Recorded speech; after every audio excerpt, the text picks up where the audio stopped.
Bonjour à toutes et à tous, je vous retrouve comme chaque année avec plaisir.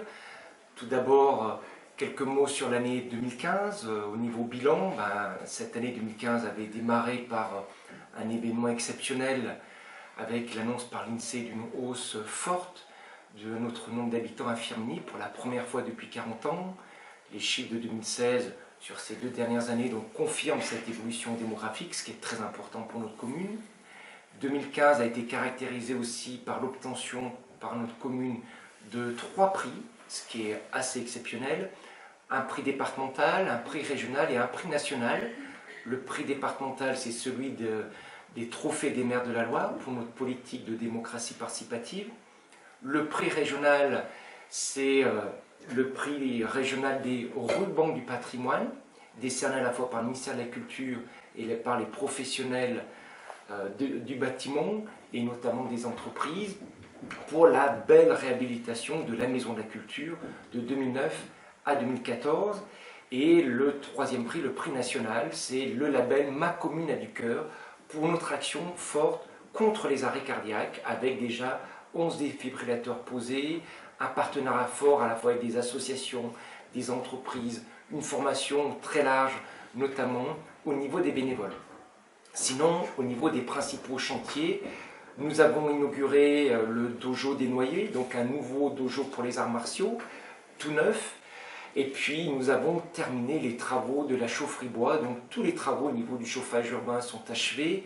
Et dans ce cadre-là, j'ai participé à la COP 21, vous en rappelez forcément, c'est la conférence climat où il y avait tous les chefs d'État représentés. Donc j'étais présent le 8 décembre dernier pour citer notre action exemplaire à la demande de Saint-Étienne Métropole, notre action exemplaire en faveur de la lutte contre le réchauffement climatique.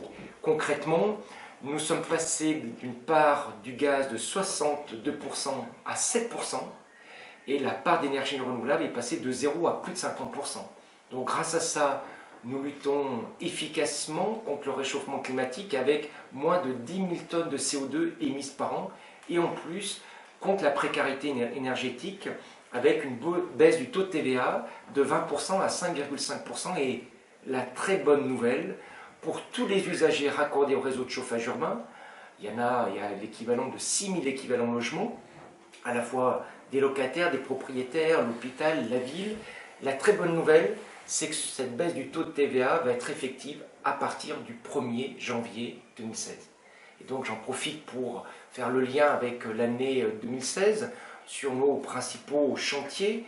C'est notamment tout ce qui concerne le Corbusier avec la poursuite de la réhabilitation du stade municipal, avec l'obtention toujours de subventions très importantes. Nous obtenons 80% de financement qui est le taux maximal autorisé. Donc je remercie à la fois l'État, la région, le département et Saint-Étienne Métropole.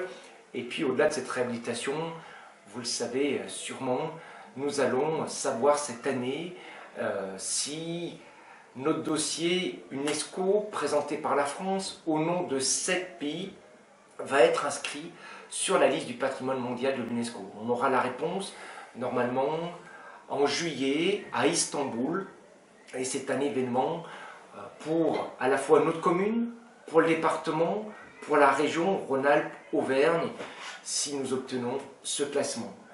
Autre chantier aussi important, c'est du 57 au 87 boulevard de la Corniche, où tous ceux qui connaissent ce secteur voient l'étendue de ces bâtiments, 128 logements qui ont été vidés en 2004 par une ancienne municipalité, puis le projet a été abandonné, où aujourd'hui nous avons des problèmes de sécurité, de dégradation. Et la très bonne nouvelle là aussi, c'est que d'ici quelques jours, les travaux de désamontage vont débuter, et là actuellement on a l'entreprise qui est en train de nettoyer. Voilà, donc ça c'est une très bonne chose, à la fois pour le quartier et pour la ville. Et puis aussi parmi les autres réalisations, c'est notre résidence senior, avec pour la première fois, c'était l'un des engagements que nous avons pris, de créer une solution d'hébergement intermédiaire entre l'appartement individuel et puis les maisons de retraite. Vous avez vu, les travaux ont démarré depuis 7 ans dans la Grand Rue, et si tout se passe bien au niveau météo, devrait se terminer au niveau donc, de l'année 2016.